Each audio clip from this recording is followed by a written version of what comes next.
O nosso podcast de hoje chama-se Diálogos com Tiago Berto, fundador da Cidade Escola AINE, a experiência de uma escola para adultos e crianças.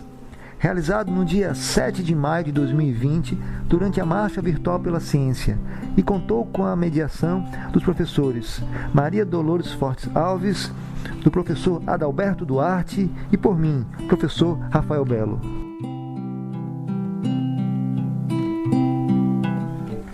Na primeira parte da nossa conversa, conversamos sobre os princípios norteadores e inspirações da Cidade Escola AINE, o seu funcionamento, como se dá a formação de professores, o ritmo da escola e como ela influencia outras instituições.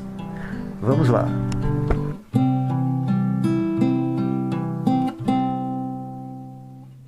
A AINE ela é mais simples do que parece e dotada de uma complexidade grande, tá? Eu trabalho numa escola fazem 7 anos, 25 horas por dia. Então, eu me concedo a autoridade de falar sobre a instituição escola e de uma visão. Eu não quero ser romântico, nem utópico, sabe? Mas a escola, ela é bem estranho que ela exista, sabe? Ela nem deveria existir, propriamente dito. E olha que eu trabalho numa escola, minha vida é uma escola. A AINE é minha. Eu só penso nisso nos últimos anos. Mas vamos ser práticos, a escola não vai terminar em pelo menos alguns séculos. Ela foi criada por uma necessidade da Revolução Industrial, que caiu como uma luva os preceitos de doutrinar, disciplinar as crianças pela visão do rei do Império da Prússia. Então, a escola tem uma vovó, que é o exército e a perspectiva bélica, tem uma mamãe, que é a indústria, e aí nasceu a escola, que segue a mesma ideia, né? Se Napoleão Bonaparte vier nos visitar agora em 2020, ele vai achar estranho que a gente tem carros, vai achar estranho que a gente fala no celular, mas se ele for olhar uma escola, ele vai dizer, pô, isso aqui eu manjo, isso aqui eu conheço, isso aqui tá igual do século 17, 18. Então, a minha perspectiva sobre escola é que o ideal é que não tivesse, mas vai precisar ter por mais uns bons séculos, então que ela seja um lugar acolhedor para as crianças. É inóspito para um filhote da raça humana, é violento estar no ambiente ao qual ele tem que ficar 4, 5 horas sentado, olhando um quadro e tudo mais. O mundo é inóspito para uma criança. Eu não sou advogado, interlocutor de criança, mas quanto mais eu conecto comigo mesmo, mais eu me lembro e escuto o Tiaguinho de 6 anos. E mais empaticamente eu sinto que as crianças também sentem. Então, vamos deixar muito claro, não estou apontando o dedo e apontando a arma para a escola, tá? O ideal seria nós termos tribos, que a comunidade acolhesse os pequenininhos, que não precisasse botar numa escola, mas não vai acontecer, precisa de 300 anos ou nunca, não sei. Então, para uma criança que chega aqui no mundo e começa a notar que o mundo é bem estranho e bem conflitante com as coisas que elas pensam, um fator ainda mais que reforça essa perspectiva que a gente vai notando conforme a gente cresce, de que o mundo realmente não é tão afável para um anjo que é uma criança, a escola é um dos grandes símbolos disso. Então, a minha perspectiva de escola é que ela seja um lugar, como eu falei, já que tem que existir, que seja afável, que seja um vaso de flor carinhoso para plantar essa sementinha. É sobre amor, é sobre carinho, não é sobre formação de cidadãos. Claro que tem isso, eu nunca iria deixar isso de lado, tá? Para mim, não há método para trabalhar com crianças. Aqui começa o que eu avisei antes, tá? Sobre ser disruptivo. Eu não tô louco, eu tô falando o que eu acredito, tá? Mas, pessoal, a criança, ela não é uma máquina, ela não é um torno, uma máquina, não é uma metodologia, não é um manual. E aí entra o que eu enxergo como educação propriamente dita. Educação, para mim, não é o início propriamente dito de algo que vai resolver o mundo, o início de qualquer processo, tá? Para mim, a educação é um efeito colateral, é uma consequência de algo. O quê? Vou ser muito claro, consequência, um efeito, uma medida de como estamos indo nós, adultos, no nosso processo de amadurecimento como seres, amadurecimento emocional, social e espiritual. Se um ser de outro lugar chegasse aqui e olhasse, eu não tenho dúvida que ele ia medir como. Deixa eu ver como é que esses humanos se relacionam com pelo menos três entidades: com os seus antepassados, com o seu próprio corpo e com as crianças. Eu poderia adicionar com a comunidade e com a natureza, tá? Então, como eu enxergo a educação, ela é uma das formas que a gente tem de mostrar e expressar como é que está a nossa consciência, como estamos, e bem isso, no processo evolutivo como adultos e como tem sido o nosso trabalho de cura como adultos. Nós todos somos crianças feridas, com mazelas emocionais, com dores de abandono, de não pertencimento, e nós fomos crescendo, fomos ficando adultos. E eu estou generalizando com muito cuidado, tá? Eu falo também como pai, falo como educador, falo como experiência, que eu vi muita coisa e vejo muita coisa acontecendo. Um dos grandes paradoxos da educação é que,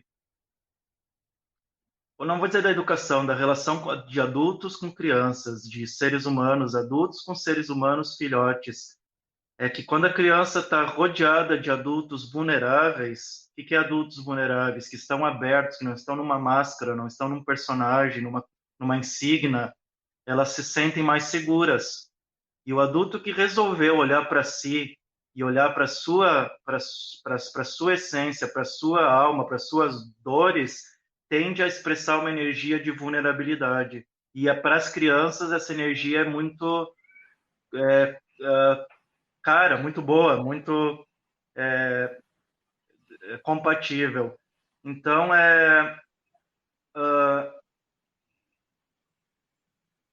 o que a gente procura mostrar na AINE, procura fazer na AINE, é gerar um espaço acolhedor para as crianças, rico em possibilidades, porque elas são curiosas, criativas, é uma perspectiva da criança interior nossa, que não se tenha se perdido essas capacidades, principalmente sem julgamento do adulto para o que as crianças estão expressando e sem direcionamento, né? Nós não direcionamos as crianças, a gente responde às demandas a qual elas trazem. Eu não quero colocar isso como uma eureka, como nada revolucionário.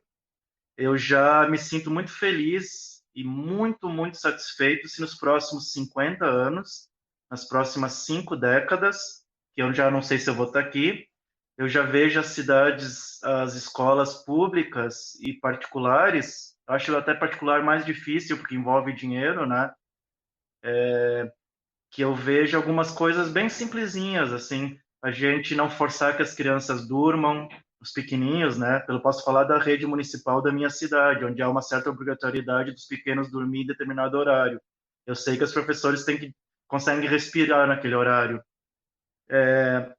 Que as crianças não tenham recreio, que sempre elas tenham possibilidade de descontrair, literalmente descontrair, que elas possam comer quando tem fominha, que elas possam se misturar as idades. É uma violência que a gente comete com as crianças, segmentá-las em séries por idade. É uma violência, porque a gente tira toda uma magia da inter-relação entre mamíferos de idades diferentes, né? Então, assim, não é revolucionário. Eu acho que diretores e diretoras de escola, secretários e secretárias de educação, coordenadores de escolas, docentes, professores e professoras fazem uma revolução no seu micromundo. Na minha opinião, não é um tema sobre estudar métodos, é sobre encontrar coragem dentro de si e evolucionar essa expressão chamada educação. Educação, então, forma que os humanos têm de se relacionar com os pequenos, os filhotes. Para mim é isso. E um diretor bem maluquinho, uma diretora bem maluquinha, faria uma revolução numa escola, sem ser exonerado do cargo, sem precisar de complemento orçamentário, porque não é dinheiro que eu estou falando, e sem precisar de mudanças de leis. Pequenos ajustes que eu já me resignei, que eu espero que a AINE inspire, só essas coisinhas bem pequenininhas, sabe? Como eu falei, são pequenos exemplos que demonstram que a gente está honrando as crianças, né? A minha fala e o meu convite, e tudo que eu falei pode soar estranho, desconectado, ele se resume assim: o meu convite, a minha mensagem, e eu não consigo falar muito de método pedagógico, educativo, são palavras que eu tenho até cuidado, pedagogia, metodologia, porque eu não consigo ver as crianças como o alvo disso tudo. O convite é que a gente, como adultos, faça uma vez na existência da espécie humana algo que nunca foi feito. Uma geração de adultos que resolveu assumir a responsabilidade de curar as suas mazelas, que vêm dos antepassados, né? Não vou colocar a culpa na minha mãe, no meu pai, na minha avó, no meu avô, mas é muito claro que a gente traz um peso muito grande. O que acontece de maneira muito simples? Se uma geração não trata das suas coisas, não se cura das enfermidades da psique e da alma, ela passa para a seguinte, passa por osmose, por um movimento normal, transgeracional de carga, de cultura, de dogmas, de culpa, de dores. E se não fizer esse trabalho, que houveram 7.000 gerações de sapiens até hoje, 7.000 gerações, 200 mil anos da nosso genoma humano, dividido por 30 anos cada geração, mais ou menos. Se a gente não faz isso, vai o peso para a próxima geração e não há método, não há educação, não há escola perfeita que resolva. Na minha opinião, é tudo até uma certa ilusão, porque as crianças replicam, elas pegam do masculino e do feminino, essa energia que é representada pelo pai e pela mãe, e elas tendem a fazer igual, mesmo que ela seja a evolução da espécie humana, lógico, mas são códigos culturais. A AINE foi criada para fechar as portas. Se Deus quiser, até 2035 não existe mais AINE, porque eu me constranjo, eu fico triste se precisar a AINE existir por muito tempo. Hoje ela é uma escola muito incomum, ímpar, né? E eu espero que ela seja tão comum, mas tão comum, tão banal, que não precise mais existir, porque depois eu vou inventar outras coisas para fazer na minha vida também. Então hoje a AINE tem 5 anos de construção, 3 de funcionamento, eu brinco que ela é uma menininha que já está saindo das fraldas, e quando ela completar 20, ela vai para o mundo e a gente vai encerrar o projeto.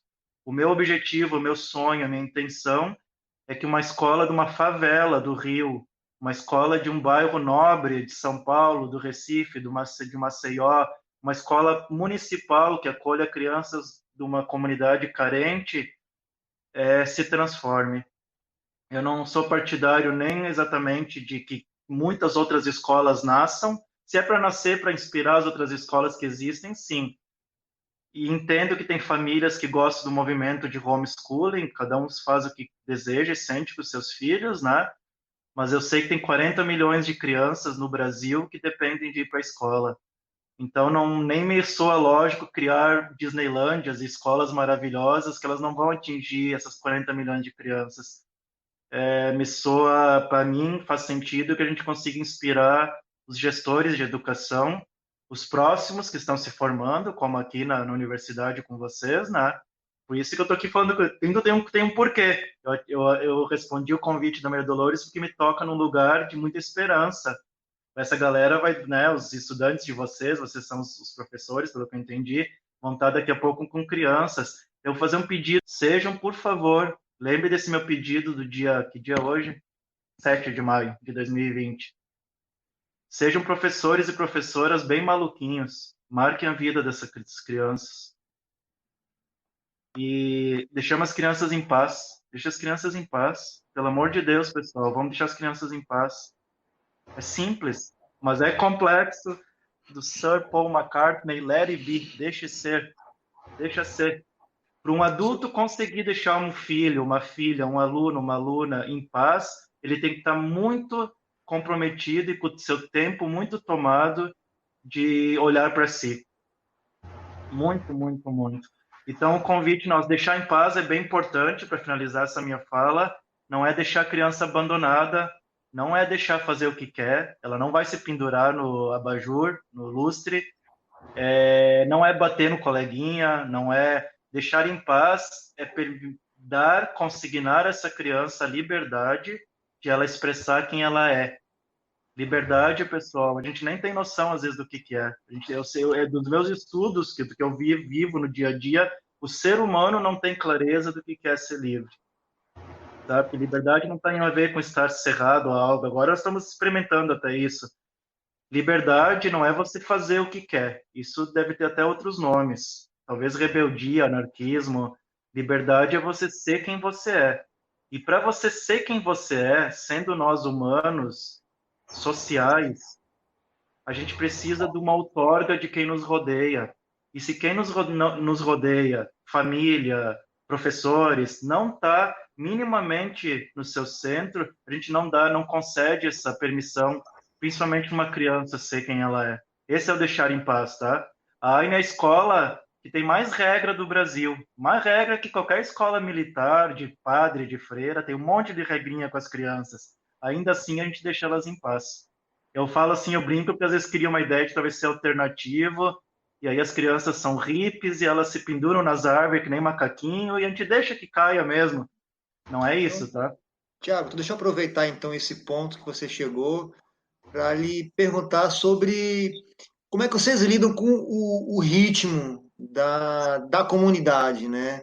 Ao mesmo tempo que vocês deixam as crianças à vontade, como é que elas e todos entram num ritmo, né? Que é o ritmo do acordar, do se alimentar, do adormecer. Como é que esses ritmos se encontram? Tá.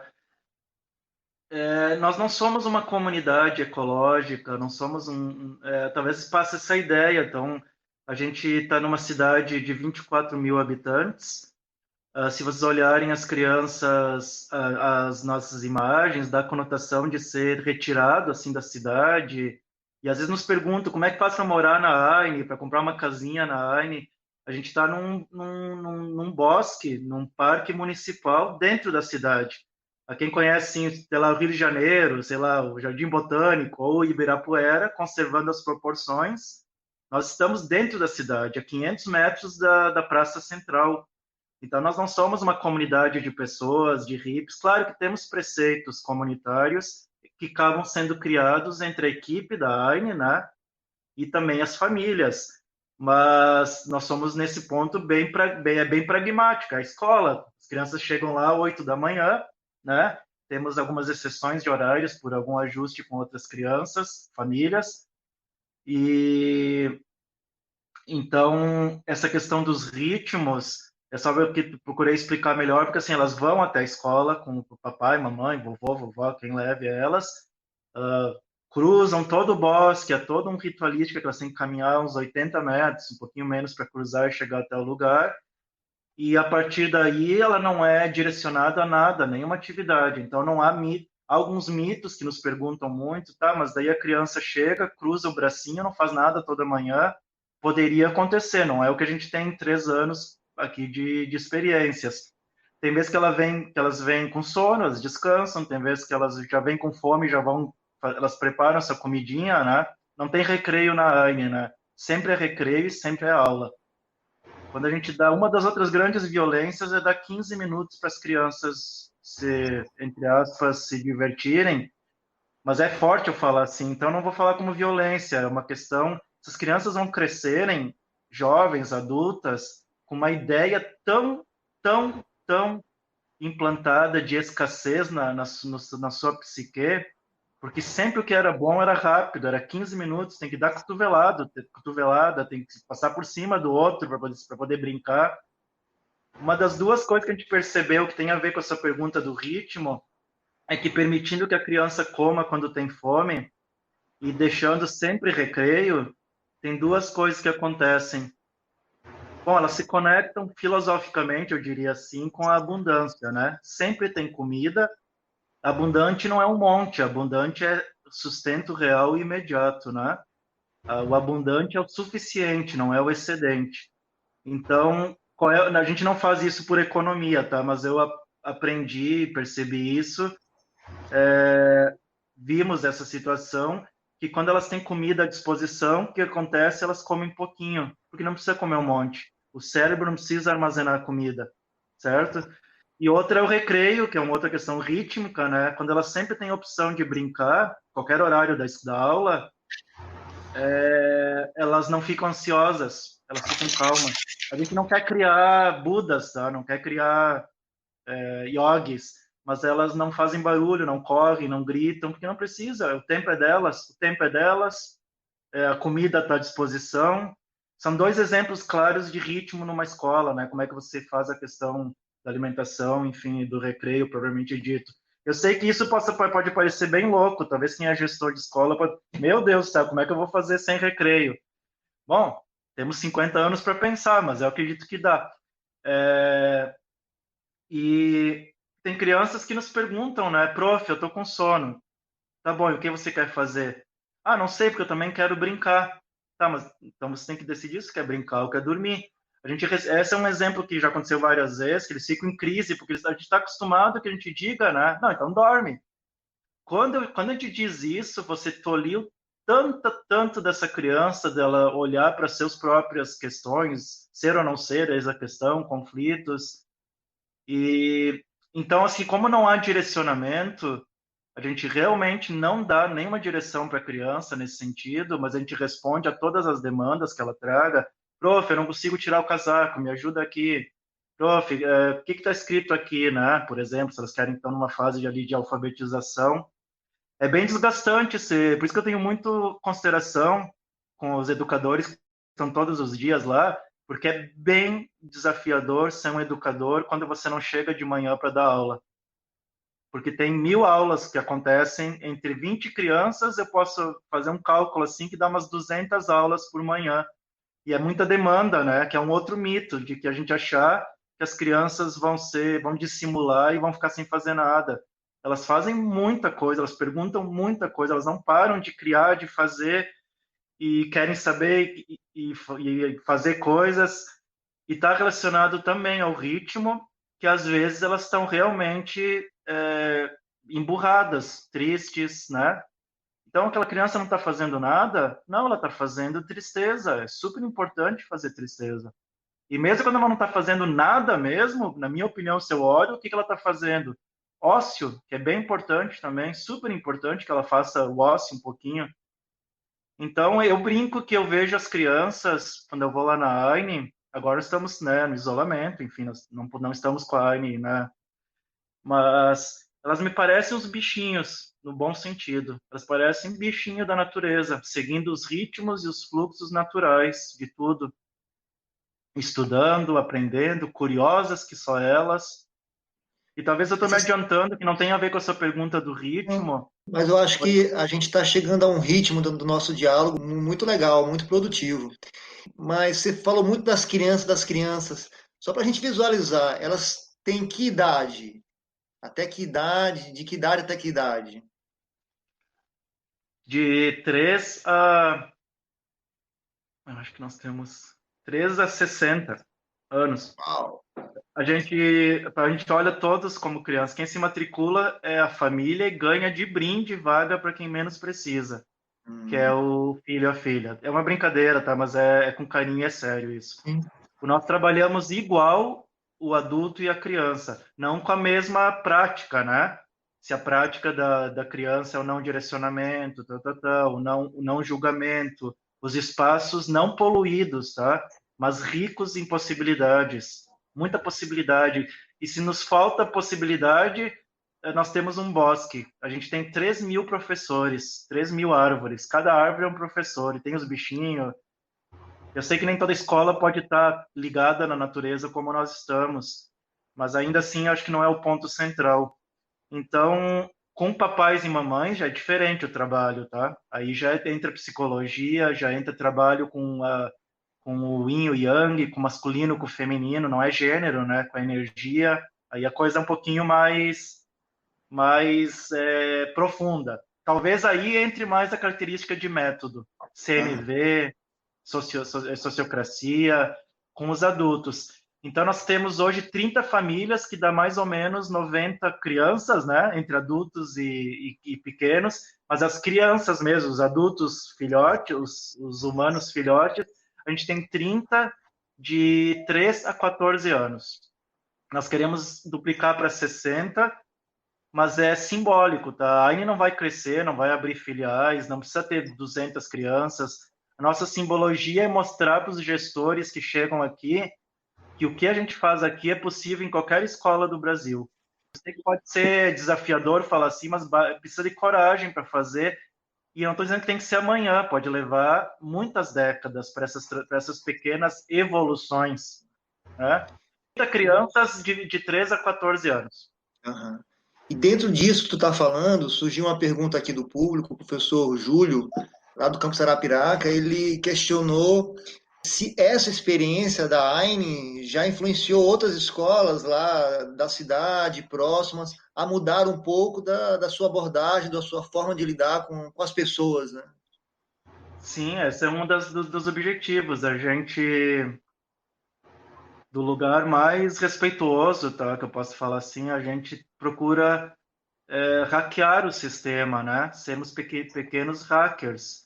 E tem uma questão filosófica do ato de hackear, que é você reconhece e honra o sistema que você quer hackear, tu não cria um novo, tu hackeia aquele que existe. Então, para mim, a transformação é você transformar o que já existe, ainda que bata de forma conflitante com outras filosofias, e você criar algo paralelo para tornar o que já existe obsoleto. Também, na minha opinião, é irrelevante, mas eu sinto por uma questão de lei da física, você tem que honrar a história que está acontecendo. É a nossa trajetória humana. A gente vai se transformando dessa história. Então, nós temos uma legião de pequenos hackers, né? As crianças, que também vão em outras instituições de ensino e comentam para as profs: prof, lá na AINE, quando eu quero fazer pipi, eu vou. Prof, lá na AINE, a prof nunca grita comigo, sabe? Isso todo dia vai. Porque para mim a transformação não é no gabinete, é dentro da sala de aula com os educadores, dentro, claro, da secretaria com os gestores, e pode chegar ao gabinete por uma força ao revés, né? Nós temos pais e mães que trabalham como educadores em escolas municipais aqui da cidade, que estão todo dia levando essa situação para as escolas. Nós ainda estamos muito jovens, é recém o terceiro ano de atividades com as crianças, nós precisamos de mais um tempinho. Para muita coisa na sociedade, para minha opinião, o que precisa é tempo, tá? Da ordem, às vezes, de centenas ou de milhares de anos. Não acho que a gente seja a escória do universo. A gente só é jovem como planeta, como civilização. Eu vejo nós como uma bebezinha que ainda faz cocôzinho na calça, a civilização humana, tá? Precisamos ter mais, quem sabe, 1 milhão de anos, a gente vai bem. Então, para as coisas da AINE na cidade, vocês imaginam que a gente partiu no início, as pessoas achavam que nós éramos malucos, né? Os hippies, que usávamos drogas na cidade, bem coisa de novela, assim, sabe? E aí foi indo para uma certa neutralidade agora que a cidade reconhece que nós estamos fazendo, muito ajudado por quem vem de fora, que eles acham estranho, como é que veio de outro estado, vir aqui fazer o quê no interior do Rio Grande do Sul, numa cultura extremamente conservadora, né, de imigração italiana e tal. O que aconteceu o ano passado, que eu já achei super bom e foi rápido, que nós temos uma escola infantil municipal vizinha. A AINE está no Bosque, 200 metros depois tem uma escola infantil do município. E essa escola pediu ajuda para nós para rever algumas coisas, as práticas, o espaço.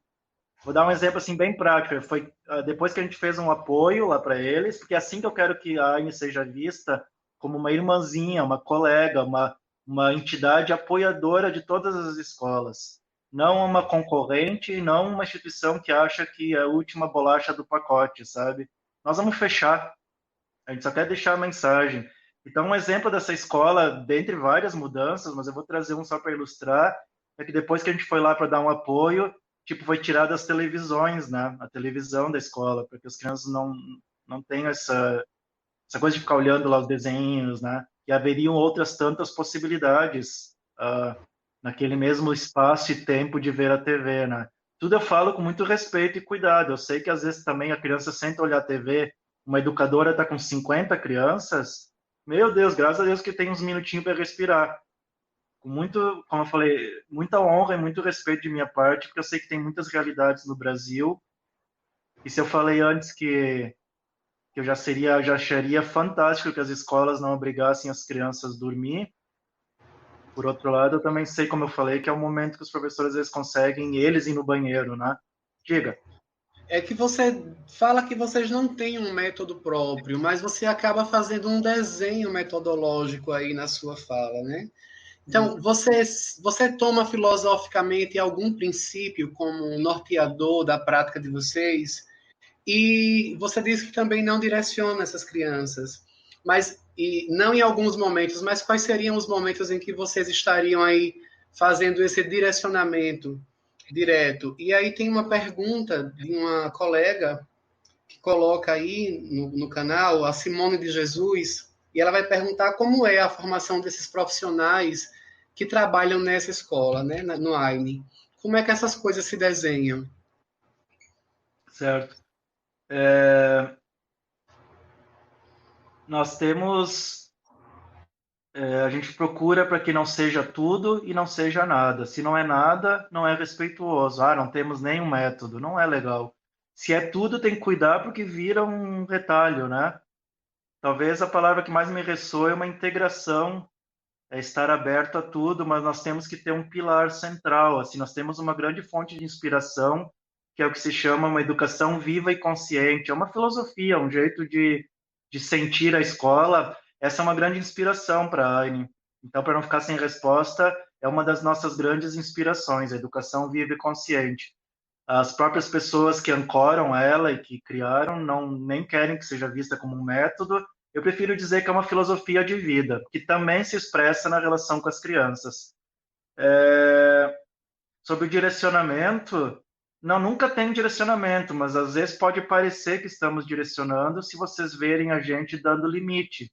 A gente dá muito limite para a criança. Olha, eu estou tentando que eu não enxergue. É Adalberto, né? Adalberto, eu tô falando você com 6 aninhos. Adalberto, aqui nós não batemos no coleguinha. Aqui, Adalberto, a gente não corre no ateliê, que você pode tropeçar um colega. Isso não é um direcionamento, isso é um limite. Aqui nós não corremos. O que significa, então? Tem várias coisas nessa frase. Nós, inclusive o prof, também não corre. Soa justo. Eu estou falando geralmente em tom de voz, eu falo geralmente, porque é a nossa prática, tom de voz baixo e na altura da criança, olhando nos olhos. Mas ela tem a possibilidade de correr lá fora. Sempre tem uma alternativa, para que ela não seja tolhida, com exceção de agressão física. Essa não tem negociação, não tem alternativa. Nós não batemos no colega aqui, ponto. E se precisar, a gente até contém, né? Se as crianças podem. Porque é incrível, eu estou falando uma coisa assim, essas crianças não são fantásticas, divinas, mas são humanos, né? E brigam. Os seres humanos brigam, impressionante. Então, o mais parecido com direcionamento é o nosso mantra, a nossa repetição cotidiana de dar limites, como uma expressão de carinho e de amor. O limite da clareza para a criança, né? Criança que recebe um limite justo dentro de um contexto que faça sentido, ela se sente pertencente ao lugar. O limite limita, lógico, né? Mas o limite ele pode muito mais do que limitar da clareza de onde você está. Quais são os teus limites de onde eu estou? Então, eu não tenho dúvida que uma das expressões de carinho, uma dos sentimentos de maior afago que uma criança pode sentir é ela ser bem limitada, mas que aquilo não corte as asinhas dela. Então, é o mais parecido com direcionamento. Mas nós não direcionamos nenhuma atividade. Tem um detalhe, assim, os maiores, nós temos só 2 espaços, de 3, mais ou menos de 3 a 7 anos, seria a fase da alfabetização ali, e de mais ou menos de 7, 8 a 14. Os grandes, que é o espaço dos grandes, de 8 a 14 anos, eles, se tem alguém que queira ensinar violino, física, a gente escreve num quadro, ó, quarta-feira, às 9 da manhã, nós vamos ter uma oficina de química. Aí as crianças que querem botam o nomezinho e vão. Pode acontecer que não vá nenhuma. Geralmente o que acontece é que uma vai, duas vai, as outras duas vão porque estão curiosas do que está rolando lá. Isso é parecido, mas não é direcionamento, que o professor não mandou elas ir, né? E quando elas se sentem confiantes, elas estão achando um saco, elas vão tocar violão também, né? E vão aprender matemática com o violão. Ou cozinhar, aprendendo tempo, proporções, trabalho em grupo, finanças. Cozinha, para mim, se eu fosse criar um método, eu ia criar um método pedagógico de cozinhar, porque eu não sei o que mais engloba o currículo do que cozinha. Primeira vez que eles fizeram um bolo, elas descobriram que tinha que comprar farinha, elas descobriram que tinha que ter dinheiro, e que o dinheiro não brotava, tinha que ir no supermercado, né? Quando isso abriu para essas crianças? Fizeram o bolo, descobriram que sim, que não dá para você dar um pedacinho assim para cada pessoa, tem que, no mínimo, a pessoa comer um pedaço que satisfaça. Então é incrível assim como elas tendo acesso até o currículo de uma maneira não direcionada, muito rápido, ágil, muito mais do que os tempos pré-determinados pela lei, certo? Nos perguntam muito, estou me adiantando sobre a alfabetização. As crianças aprendem a ler na AINE, se elas estão com interesse, em dias, em 2 dias, em um dia. Muito rápido, porque elas querem ler, né? E às vezes elas aprendem até com outro colega, o básico, né? Então, pessoal, é muito mais sobre um confiar, e essa é uma parte que eu tenho muito cuidado. Você na lei tem que avaliar as crianças, não aplicar prova. Uma outra perspectiva que eu espero que em 50 anos a gente não tenha mais é prova. Prova é uma violência com uma criança. Mas eu não estou falando de eliminar a avaliação. Eu estou sugerindo trocar a prova por uma avaliação contínua. A gente chama na AINE de evidências de aprendizagem, né? De repente esse nome até é copiado de um monte de lugar. E o que a gente faz é gerar evidências todos os dias do que a criança está acessando, entre aspas, do currículo, né? Então, a pergunta ali teve três, né, sobre o direcionamento. Ah, tá, e a formação dos educadores? Por lei, eles têm que ter uma licenciatura, né, alguma graduação, é a lei, né? Mas para a AINE isso não é o pré-requisito nosso, assim, de algo específico. A gente forma eles na escola. Há um período de 90 dias de estágio, geralmente, isso não é uma regra, mas que a gente vê até se o educador ressoa para ele estar num lugar onde ele desconstrói até talvez o que ele aprendeu, né? Eu não quero forçar isso, a gente não é uma seita. Então, de repente, se a própria pessoa não está tranquila nesse formato, ela vai notar como profissional. É parecido com as famílias. A gente tem um tempo assim que as famílias sentem se elas querem estar, porque pode ser que elas não queiram também olhar para suas coisas, né? Como homem, como mulher, como cônjuge. Então, a AINE é gratuita, a gente não cobra mensalidade. E ela está muito mais parecido com cuidar desse exemplo como um casamento, onde as duas partes, a princípio, né, se não é uma coisa retrógrada, tem que querer estar, né? Porque as famílias não contratam nós como provedores de serviço. E para nós, as famílias não são clientes nossas. Então, a formação dos educadores, ela se dá lá na AINE mesmo, ou numa formação que a gente proporcione, que daí o educador acaba participando. Os últimos que entraram na AINE para fazer parte da equipe vieram fazer um curso com a gente, e aí no curso disseram, eu quero trabalhar com vocês. Então eles já se formaram pelo próprio curso, né? A Raquel, ela pergunta se as crianças que frequentam a AINE também estão vinculadas a outras escolas, ou se elas só frequentam a AINE. E o Bernardo, se os alunos e familiares que se matriculam são de baixa renda. E quais seriam os critérios para que eles se matriculassem na AINE? Certo. A AINE é gratuita, mas é a escola mais cara do Brasil, posso afirmar. Não é dinheiro. É uma predisposição da família em participar desse processo. Há situações que, consciente ou inconsciente, por um movimento até de proteção do nosso próprio ego, para não vivenciar situações que conectem a gente com as nossas sombras e com as nossas emoções escondidas do passado, que a gente foge como o diabo da cruz de situações de cura, de autoconhecimento, tá? É muito normal, eu estou falando isso de um lugar que eu entendo e acolho. Então, não é dinheiro, não tem, tá? Você respondendo, não tem nada econômico, a mensalidade é zero. O pré-requisito é ser humano, nenhum mais do que esse, certo? E, claro, e temos vagas na escola, nós temos, por uma questão de logística, um limite. Nós temos famílias de baixa renda, famílias de renda maior, e para nós é literalmente indiferente, porque não é relevante. Nós recebemos muitos questionamentos, quase que semanais, se o pessoal vai na rede social, mas como pode uma escola tão bonita, tão bacana, e não ter diversidade étnica, né?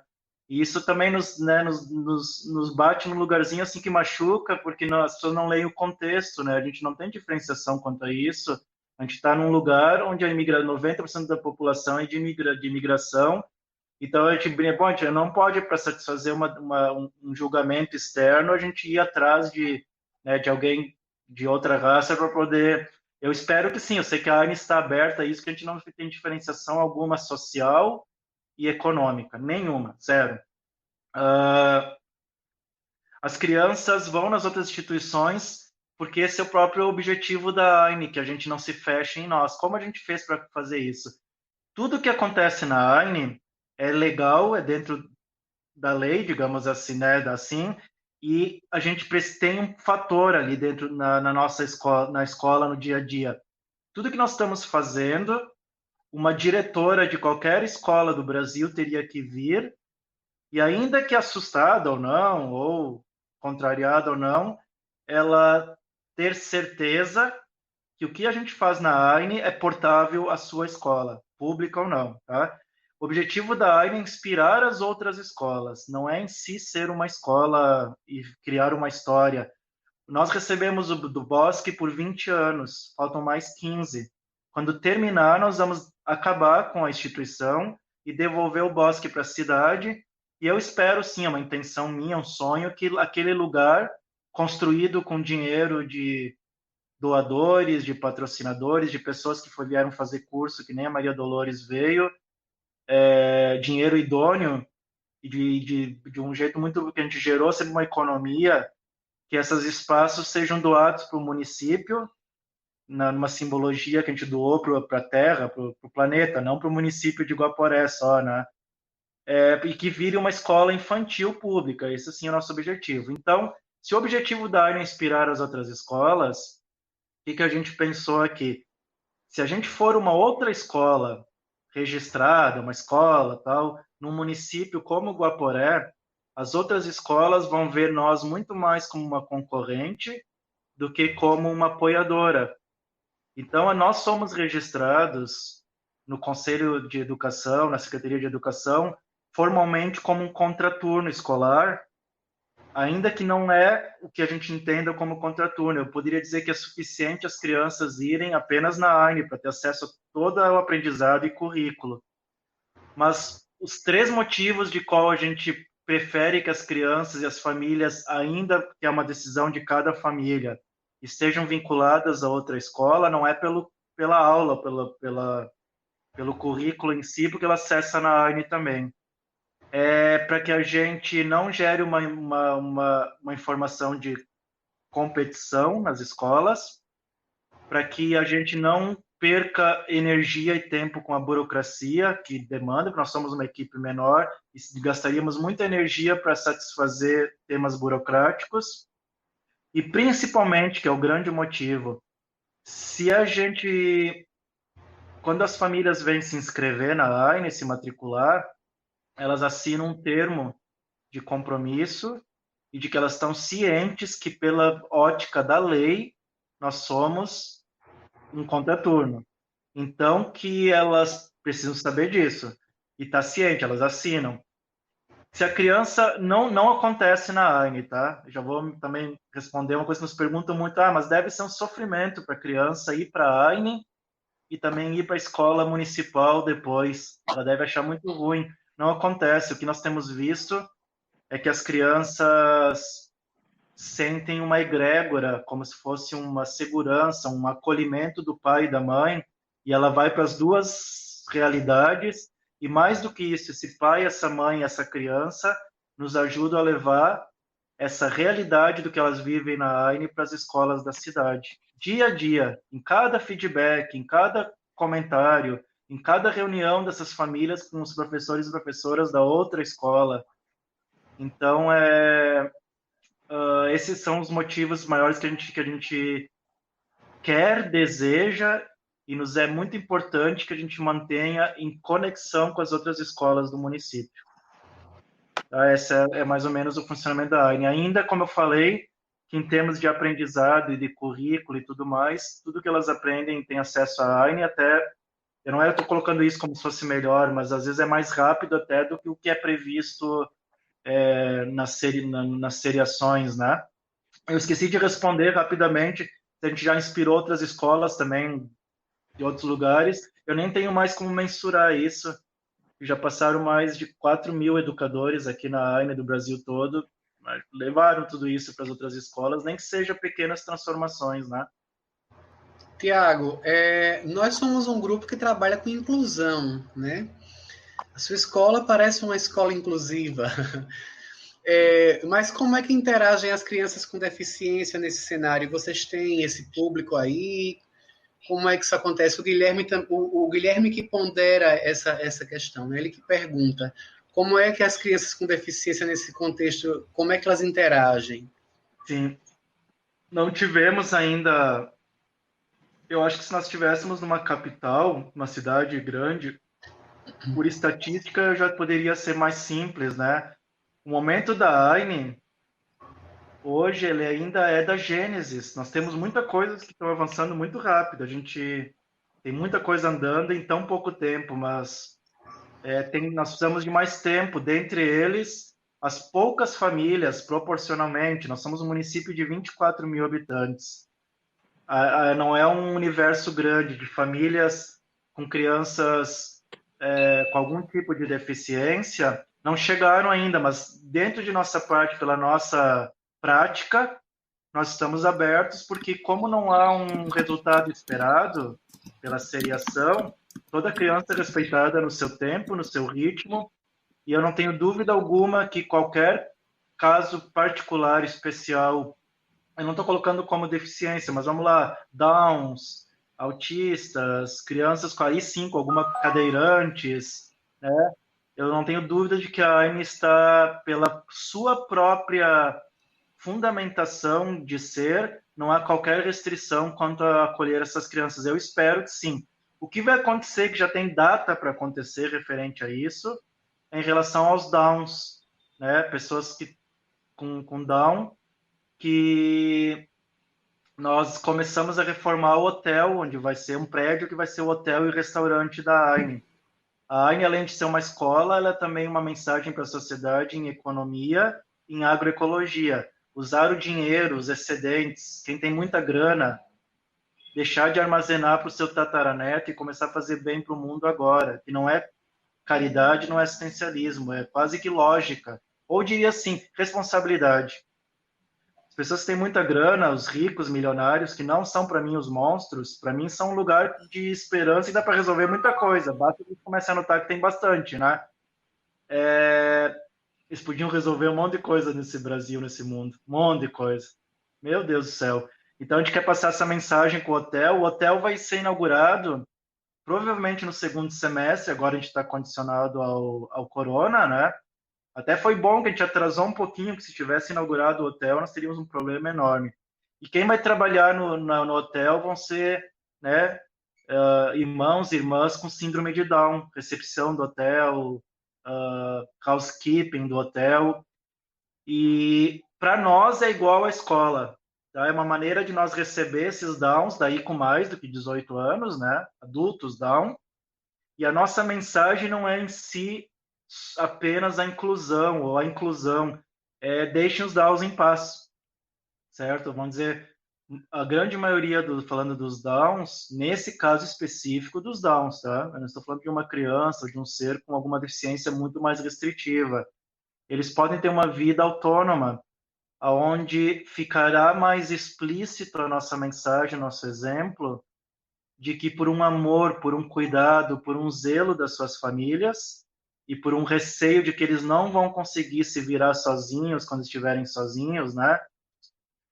As famílias colocam eles dentro de um lugar hiper protegido, onde eles não conseguem ter sua vida autônoma.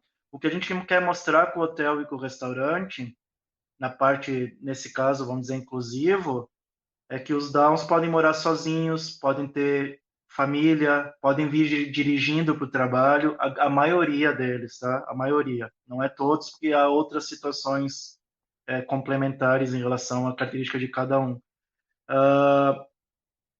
Bastaria, nesse caso, sim, as famílias deixá-los, né? Deixá-los. Então, a gente quer tentar mostrar para as famílias dos Downs da cidade que eles podem ter uma vida mais normal até do que elas podem estar acreditando, né?